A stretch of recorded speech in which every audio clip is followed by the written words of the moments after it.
Hello friends, welcome to study with ma'am, myself Shanti. Friends, हम NCERT science class 10th की chapter 13 तक complete कर लिया है हमने। आज हम चैप्टर 14 शुरू करेंगे। हमारा चैप्टर 14 है ऊर्जा के स्रोत। तो फ्रेंड्स, क्लास 9th में हमने सीखा था कि किसी भौतिक या रासायनिक प्रक्रम के समय कुल ऊर्जा जो है संरक्षित रहती है। तो फिर हम क्यों ऊर्जा संकट के बारे में इतना कुछ सुनते हैं, है ना। तो यदि ऊर्जा न तो उत्पन्न की जा सकती है और न ही नष्ट होती है, तो हमें इसकी कोई चिंता नहीं होनी चाहिए, है ना। तो याद करिए, इसके अलावा क्या क्या सीखा हमने पिछले चैप्टर में। तो ऊर्जा के अलग अलग रूप हैं और ऊर्जा के एक रूप को दूसरे रूप में परिवर्तित किया जा सकता है। एग्जाम्पल के लिए, यदि हम किसी प्लेट को किसी ऊंचाई से गिराएं तो प्लेट की स्थिति ऊर्जा का अधिकांश भाग, मतलब प्लेट की जो स्थितिज ऊर्जा है उसका अधिकांश भाग फर्श से टकराते समय ध्वनि ऊर्जा में परिवर्तित हो जाता है ना। फर्श से टकराएगी तो उसमें ध्वनि उत्पन्न होगी। तो इसी तरह यदि हम किसी मोमबत्ती को जलाते हैं तो ये जो प्रक्रम है वो बहुत अधिक ऊष्माक्षेपी होती है और इस प्रकार जलने पर मोम की रासायनिक ऊर्जा ऊष्मीय ऊर्जा और प्रकाश ऊर्जा में परिवर्तित हो जाती है। तो मोमबत्ती को जलाने पर इन ऊर्जाओं के अलावा और क्या अन्य उत्पाद प्राप्त होता है। फ्रेंड्स, किसी भी भौतिक या रासायनिक प्रक्रम में कुल ऊर्जा अपरिवर्तित रहती है, परंतु यदि हम जलती हुई मोमबत्ती के बारे में फिर से सोचें तो क्या हम किसी भी प्रकार से अभिक्रिया में उत्पन्न ऊष्मा और प्रकाश को जो अन्य उत्पादों के साथ मिलाकर मोम के रूप में रासायनिक ऊर्जा को हम वापस प्राप्त कर सकते हैं। तो चलिए एक और उदाहरण लेते हैं। मान लीजिए हम 100 ml जल लेते हैं जिसका तापमान कितना होता है 348 केल्विन या फिर 75 डिग्री सेंटीग्रेड, और इसे किसी कमरे में रखा रहने देते हैं जिसका ताप है उस कमरे का 298 केल्विन, मतलब 25 डिग्री सेंटीग्रेड है। तो कुछ समय बाद क्या होगा? क्या ऐसा कोई उपाय है जिसके द्वारा पर्यावरण में जो लुप्त हुई जो समस्त ऊष्मा है उसको इकट्ठा करके जो जल एक बार ठंडा हो गया है उसे हम गर्म कर सके?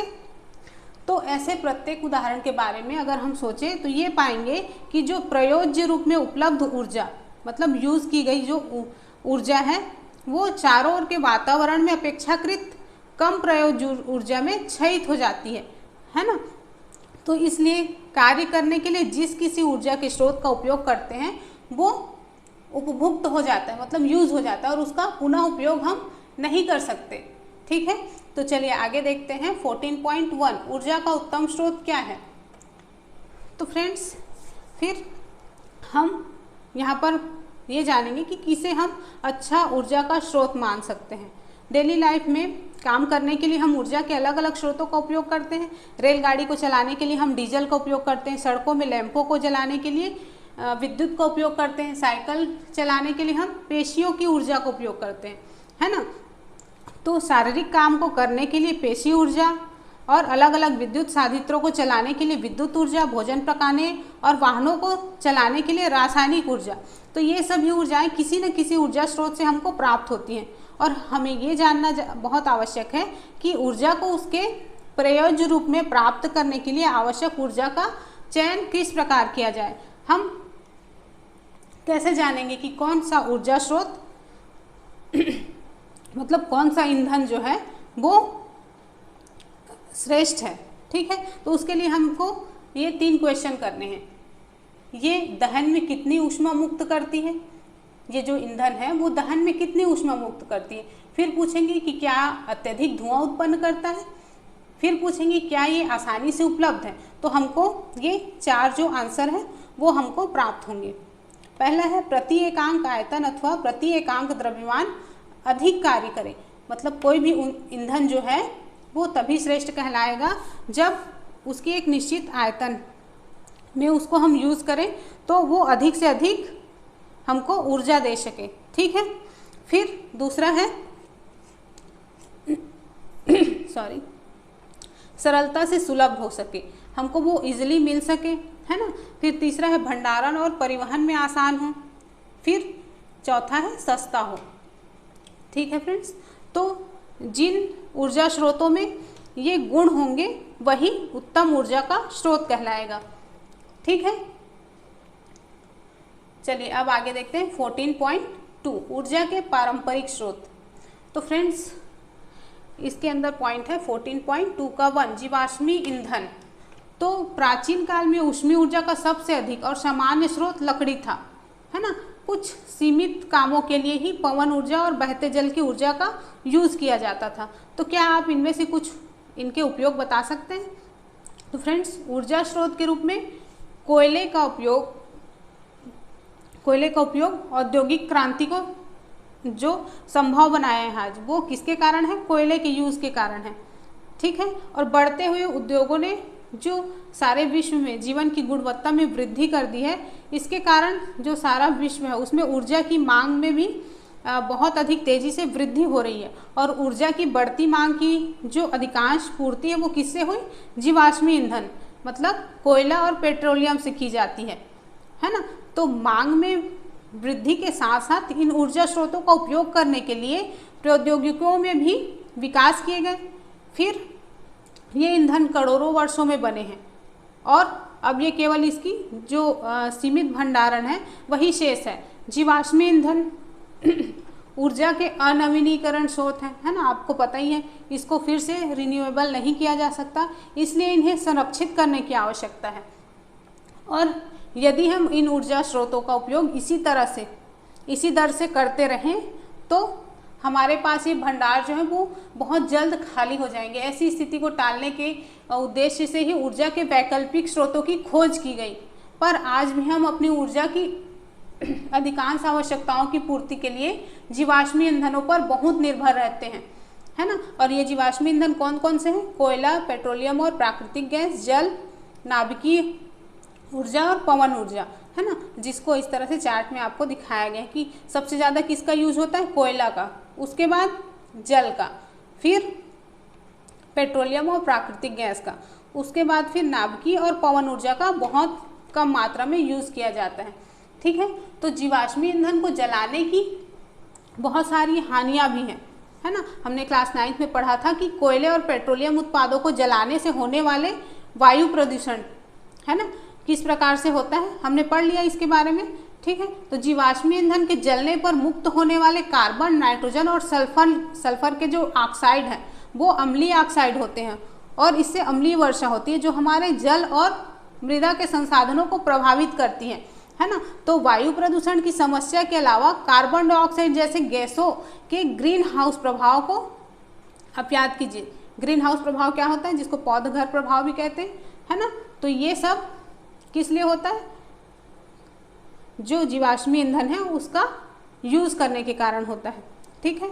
जीवाश्मी ईंधन के जलने के कारण उत्पन्न होने वाले प्रदूषण को कुछ सीमाओं तक उसकी जो दहन प्रक्रम है उसकी दक्षता में वृद्धि करके हम कम कर सकते हैं। इसी के साथ साथ दहन के बाद निकलने वाले हानिकारक गैस और उसके राख जो होते हैं वो वातावरण में जाने से पहले अगर उसको किसी तकनीक के द्वारा घटाया जा सके तो इसके जो हानि है उसको कम किया जा सकता है। तो क्या आप जानते हैं कि जीवाश्मी ईंधन का जो गैस स्टोव है, चूल्हा है और वाहनों में जो उपयोग होने वाले विद्युत उत्पन्न करने के लिए भी मुख्य रूप से ईंधन के रूप में उपयोग किया जाता है ना।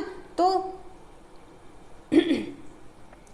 आगे हम देखेंगे एक छोटा सा संयंत्र बनाकर, यहाँ पर आप चित्र में देख रहे हैं, तो इससे विद्युत किस प्रकार से उत्पन्न किया जाता है, ठीक है। यहाँ पर एक टेनिस का बॉल लिया गया है जिसमें 3 धातु की पत्ती लगाई गई है, ठीक है, ब्लेड लगाई गई है पंखे टाइप की, ठीक है। फिर इसमें से एक जो यहाँ पर एक तार देख रहे हो, है ना, इसमें से एक तार निकाली गई है जो इसकी धुरी के भांति प्रयोग किया गया इसको, ठीक है। और इसी धुरी पर बाल जो है वो घूमेगी, ठीक है। अब इसके साथ एक साइकिल का जो साइकिल डायनेमो कहा जाता है उसको जोड़ा गया है, ठीक है। डायनेमो के साथ एक टार्च बल्ब जोड़ी गई है। फिर इसकी जो पंखुड़ी है इसमें से प्रेशर कुकर के द्वारा भाप डाली जाती है यहाँ से, तो प्रेशर कुकर को ऊष्मा दी जाती है तो इसके अंदर जो भाप बनेगी वो इस पाइप के माध्यम से, भाप नली के माध्यम से इस टेनिस में जो पंखुड़ियाँ लगी हैं इसमें भाप पड़ेगी तो ये जो पंखुड़ियाँ हैं वो घूमने लगती हैं। ठीक है, तो फ्रेंड्स ये विद्युत उत्पन्न करने के लिए हमारा एक टरबाइन है समझिए। ठीक है, और टरबाइनों का जो गतिशील भाग मतलब ये जो रोटर ब्लेड है ना, ये इसमें संयोजित है और ये जो ब्लेड हैं वो गतिशील होते हैं, है ना, और इन पंखुड़ियों को इन्हें घुमाने से ये रोटर जो है वो क्रिया करता है। इसके लिए ऊर्जा कहाँ से मिलती है? इस भाप के द्वारा। ठीक है, इस प्रकार से हम देखते हैं कि मूल रूप से हमें जो रोटर की पंखुड़ियों को एक गति देनी होती है ताकि वो यांत्रिक ऊर्जा को विद्युत ऊर्जा में रूपांतरित करने के लिए डायनेमो के शैफ्ट को घुमा दे। फिर विद्युत ऊर्जा का वह रूप है जो आज के जो हमारे परिदृश्य है उसमें एक आवश्यकता बन गई है, बहुत इम्पॉर्टेंट है ना। तो डायनेमो के शैफ्ट को घुमाने के लिए अलग अलग विधियों का यूज़ किया जाता है, पर किस ढंग से इसको अपनाया जाए ये उस संसाधन की उपलब्धता पर निर्भर करता है। इसलिए यहाँ पर हम देखेंगे कि टरबाइन को घुमाकर विद्युत उत्पन्न करने के लिए कौन कौन से और जो मेथड है या फिर जो संसाधन है उसका यूज़ किया जाता है, हम आगे पढ़ेंगे। ठीक है, तो यहाँ पर आप जो मॉडल देख रहे हो ये ताप विद्युत उत्पादन की प्रक्रिया को निर्देशित करने के लिए मॉडल जो है वो दर्शाया गया है। ओके, चलिए अब आगे देखते हैं 14.2 का 2, ये वाला तापीय विद्युत संयंत्र। तो फ्रेंड्स विद्युत संयंत्रों में मतलब प्रतिदिन विशाल मात्रा में जीवाश्मी ईंधन का दहन करके जल उबालकर भाप बनाई जाती है ना। जीवाश्मी ईंधन मतलब कोयले को मान लीजिए, उसको जलाकर क्या उबाला जाता है? जल को उबाला जाता है और भाप बनाई जाती है जो कि टरबाइनों को घुमाकर विद्युत उत्पन्न करती है। जैसे कि यहाँ पर आपने देखा तो कोयले को यूज़ किया जाता है क्योंकि वो भारी मात्रा में विद्युत बनाने के लिए बहुत अधिक मात्रा में आवश्यकता होती है। ठीक है, तो यहाँ पर टरबाइन को घुमाया जाता है और बिजली उत्पन्न की जाती है। और फ्रेंड्स बहुत अधिक दूरियों तक मतलब कोयले और पेट्रोलियम के परिवहन की तुलना में जो विद्युत है उसको अधिक दूरी तक भेजने में हमको ज़्यादा आसानी होती है। यही कारण है कि बहुत से जो तापीय विद्युत संयंत्र हैं वो कोयले और तेल के क्षेत्रों के पास में स्थापित किए जाते हैं। ठीक है, तो इन संयंत्रों को तापीय विद्युत संयंत्र कहने का कारण ये है कि इन संयंत्रों में ईंधन के दहन के द्वारा ऊष्मीय ऊर्जा उत्पन्न की जाती है जिसे विद्युत ऊर्जा में रूपांतरित किया जाता है। ठीक है, क्या किया जाता है? ईंधन को जलाकर ऊष्मीय ऊर्जा उत्पन्न की जाती है ना, पानी को उबाला जाता है, फिर उस उबलते हुए पानी से जो टरबाइन है भाप के द्वारा वो चलाई जाती है और फिर विद्युत ऊर्जा उत्पन्न होती है। ठीक है फ्रेंड्स, तो चलिए आगे देखते हैं 14 का 2.3 जल विद्युत संयंत्र। अब हम देखेंगे जल विद्युत संयंत्र के बारे में। तो जल विद्युत संयंत्रों में गिरते जल की स्थितिज ऊर्जा को विद्युत में रूपांतरित किया जाता है। तो इसको हम चित्र के द्वारा समझेंगे। यहाँ पर आप देख रहे हो डायग्राम में जल विद्युत संयंत्र का व्यवस्था दृश्य, किस प्रकार से जल विद्युत संयंत्र में विद्युत उत्पन्न की जाती है उसके बारे में पढ़ेंगे। तो ऊर्जा का एक पारंपरिक स्रोत क्या है? बहते जल की गतिज ऊर्जा और मतलब किसी ऊंचाई पर स्थित जल की स्थितिज ऊर्जा है ना। मतलब किसी ऊंचाई पर जो जल स्थित होता है उसको टरबाइन पर गिराया जाता है। तो इसको हम इस चित्र के माध्यम से समझेंगे। ठीक है, तो जल विद्युत संयंत्रों में गिरते जल की स्थितिज ऊर्जा को किस में रूपांतरित किया जाता है? विद्युत ऊर्जा में रूपांतरित किया जाता है। चूँकि ऐसे जल प्रपातों की संख्या बहुत कम है जिनका उपयोग स्थितिज ऊर्जा के स्रोत के रूप में किया जा सके, इसलिए जल विद्युत संयंत्रों को बांध से संबद्ध किया जाता है। ठीक है, और पिछली शताब्दी में मतलब पूरे विश्व में बहुत बड़ी संख्या में बांध बनाए गए, जैसे कि हम इस चित्र में देख रहे हैं। इस तरह से बांध बनाए जाते हैं और भारत में हमारी ऊर्जा की मांग के 1/4 भाग की पूर्ति कहाँ से होती है? जल विद्युत संयंत्रों से होती है। ठीक है, हमारे घरों में जो बिजली आती है वो अधिकतर इसी तरह के जल विद्युत संयंत्रों से ही आती है। ठीक है, तो जल विद्युत उत्पन्न करने के लिए नदियों के बहाव को रोककर बड़े जलाशय मतलब कृत्रिम झील में जल को एकत्र करने के लिए ऊंचे ऊंचे बांध बनाए जाते हैं और इन जलाशयों में जल को भरा जाता है, जिसके बाद इसके भरे जल का तल जो है ऊंचा हो जाता है, जैसे कि आप यहाँ पर देख रहे हो। ठीक है, तो बांध के ऊपरी भाग से पाइप के द्वारा जल बांध के आधार के पास स्थित जो है टरबाइन, ये जो देख रहे हो टरबाइन है ना, तो यहाँ तक लाया जाता है और टरबाइन के ब्लेडों पर छोड़ा जाता है, गिरता है, जिसके बाद टरबाइन के ब्लेड में घूर्णन गति होती है और जनरेटर, जो ये जनरेटर जुड़ा हुआ है वो क्या होता है जनरेटर में विद्युत का उत्पादन होता है।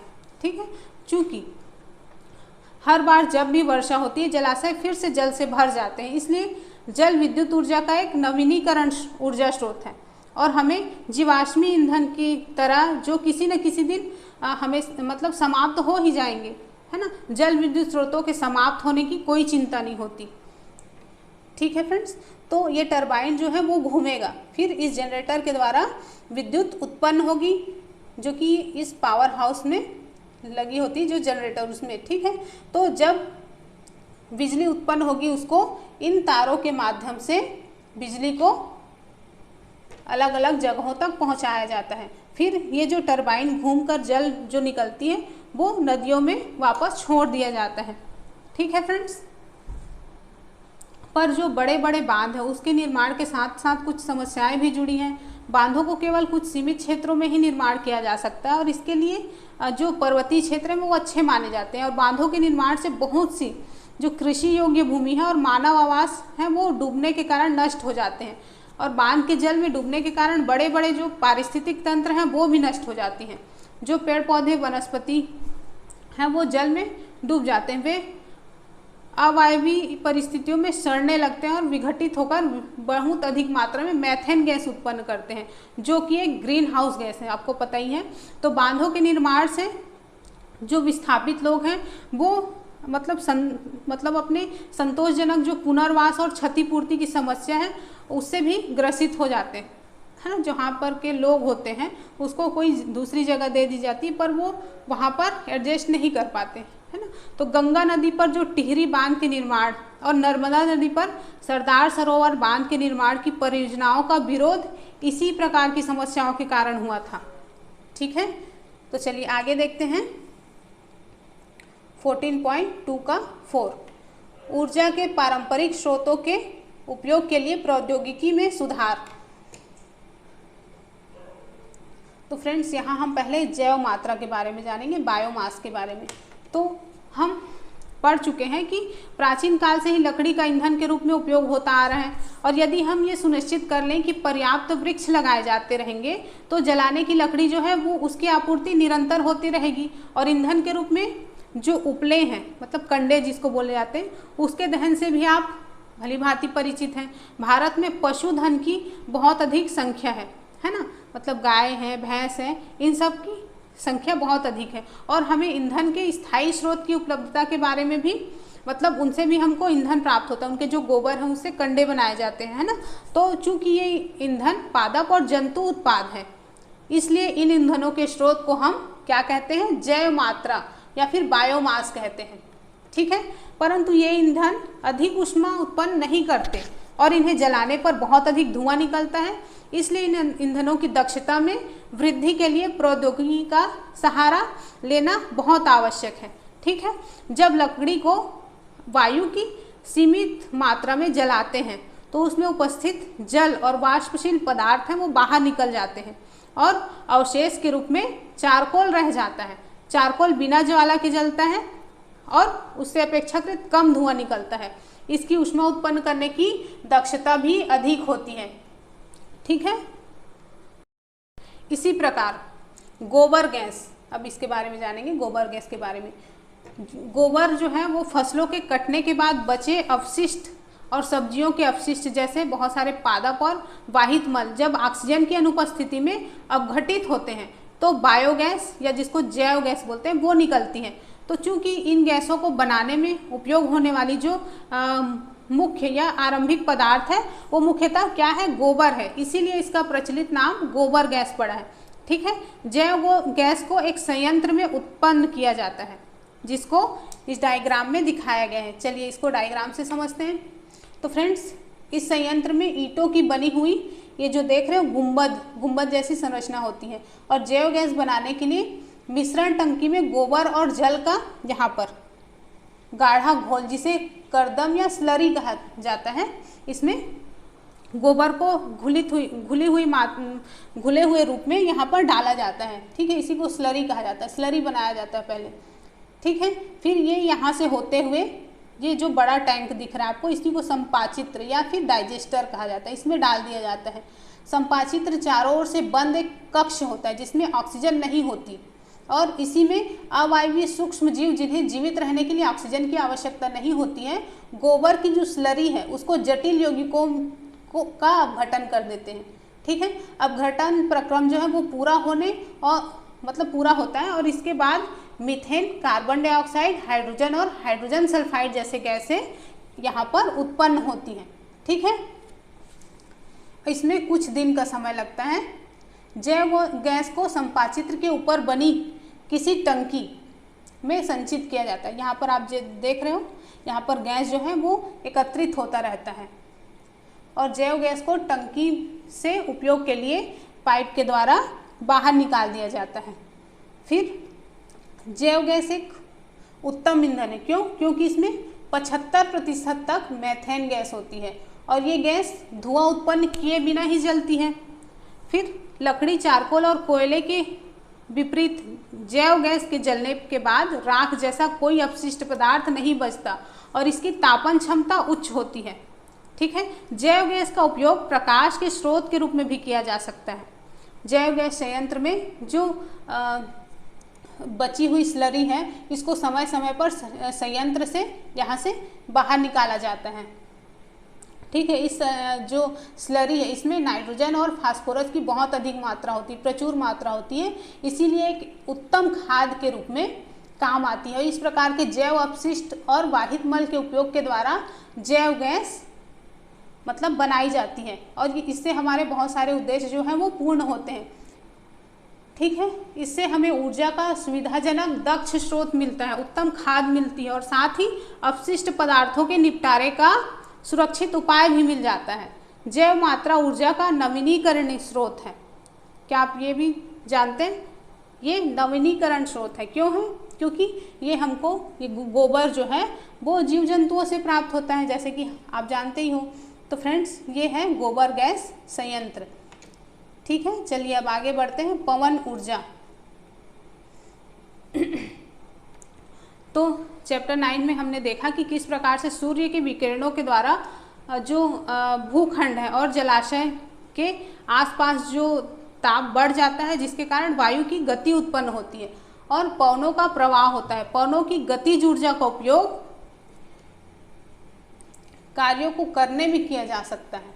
पवन ऊर्जा का उपयोग बहुत शताब्दियों से पवन चक्कियों के द्वारा यांत्रिक कार्यों को करने के लिए होता रहा है। एग्जाम्पल के लिए, किसी पवन चक्की के द्वारा जो चलने वाला जल पंप, पानी को ऊपर उठाने वाले पंपों में पवन चक्की की पंखुड़ियों की घूर्णी गति का उपयोग कुओं से जल खींचने के लिए होता है। आजकल पवन ऊर्जा का उपयोग विद्युत उत्पन्न करने के लिए भी किया जा रहा है। तो पवन ऊर्जा पवन चक्की की संरचना कैसी होती है? तो किसी बहुत बड़े विद्युत पंखे के समान होती है, जिसे किसी दृढ़ आधार पर बहुत ऊंचाई पर खड़ा कर दिया जाता है। मैंने इसका डायग्राम नहीं बनाया है क्योंकि आप सभी पवन चक्की का चित्र तो देख ही चुके होंगे। ठीक है, तो पवन चक्की की घूर्णी गति का उपयोग विद्युत उत्पन्न करने के लिए विद्युत जनित्र के टरबाइन के घुमाने के लिए किया जाता है। ठीक है, तो किसी अकेले पवन चक्की का जो उसके द्वारा बहुत कम विद्युत उत्पादन होता है, जिसका व्यापारिक उपयोग संभव नहीं होता।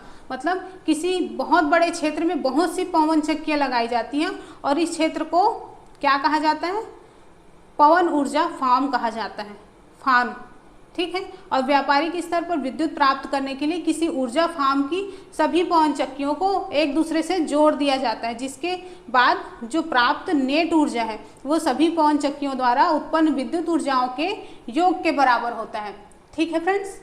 तो यहाँ पर एक फैक्ट जान लीजिए आप, डेनमार्क को पवनों का देश कहते हैं।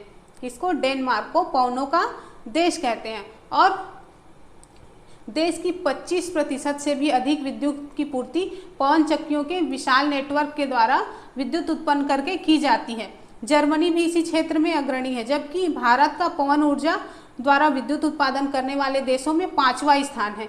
यदि हम पवनों द्वारा विद्युत उत्पादन की अपनी क्षमता का पूरा उपयोग करें तो अनुमान के अनुसार लगभग 45,000 मेगावाट विद्युत शक्ति का उत्पादन कर सकते हैं। फ्रेंड्स, तमिलनाडु में कन्याकुमारी के पास भारत का विशालतम पवन ऊर्जा फार्म स्थापित किया गया है। ठीक है, यहाँ 380 मेगावाट विद्युत उत्पन्न होती है।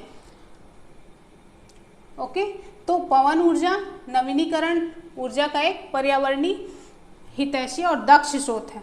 ठीक है, इसके द्वारा विद्युत उत्पादन के लिए बार बार धन खर्च करने की आवश्यकता नहीं होती, पर पवन ऊर्जा के उपयोग करने की बहुत सी सीमाएं हैं। पहली सीमा ये है कि पवन ऊर्जा फार्म केवल उन्हीं क्षेत्रों में स्थापित किए जा सकते हैं जहां वर्ष के अधिकांश दिनों में तेज पवनें चलती हैं। टरबाइन की आवश्यक चाल को बनाए रखने के लिए पवन की चाल भी 15 किलोमीटर पर आवर से अधिक होनी चाहिए। ठीक है, कितनी? 15 किलोमीटर पर आवर से अधिक होनी चाहिए। इसके साथ ही संचायक सेलों जैसे कोई सुविधा भी होनी चाहिए जिसका उपयोग ऊर्जा की आवश्यकता की पूर्ति के लिए उस समय किया जा सके जब पवनें नहीं चलती हो। ऊर्जा फार्म स्थापित करने के लिए एक बहुत बड़े भूखंड की आवश्यकता होती है। 1 मेगावाट के जनरेटर के लिए पवन फार्म को लगभग 2 हेक्टेयर भूमि चाहिए। ठीक है, पवन ऊर्जा फार्म स्थापित करने की सबसे शुरुआती लागत जो है वो बहुत अधिक होती है। इसके अलावा पवन चक्कियों के जो आधार हैं और पंखुड़ियां हैं वो वायुमंडल में खुले होने के कारण आंधी चलने, चक्रवात, धूप और वर्षा के इस तरह से जो प्राकृतिक थपेड़े हैं उसको सहन करते रहते हैं, इसलिए इनका जो उच्च स्तर के रख रखाव की आवश्यकता होती है इनको। ठीक है फ्रेंड्स, तो वीडियो आज यहीं पर क्लोज करते हैं, कल इसका नेक्स्ट वीडियो देखेंगे। ठीक है फ्रेंड्स, तो वीडियो अगर आपको पसंद आता है तो प्लीज़ लाइक, शेयर और कमेंट किया कीजिए। और फ्रेंड्स, मैं एक बात और कहना चाह रही हूँ, अभी जो देश में नहीं पूरे विश्व में जो माहौल चल रहा है, कोरोना वायरस का जो प्रकोप फैला हुआ है, उससे बचने के लिए सिर्फ एक ही उपाय है, आप घर पर रहिए। घर पर जो आपको ये समय मिला है उसका उपयोग आप अपने स्टडीज़ के लिए करिए। ठीक है, पढ़ाई पे ध्यान दीजिए, यही समय है आपके लिए। वैसे तो बाकी समय में आप घूम कर फिर कर इधर उधर टाइम पास कर देते हैं, लेकिन ये बेस्ट टाइम है आपके लिए पढ़ने के लिए। ठीक है फ्रेंड्स, तो पढ़िए लिखिए और घर पर ही रहिए, अपने आप को सुरक्षित रहिए।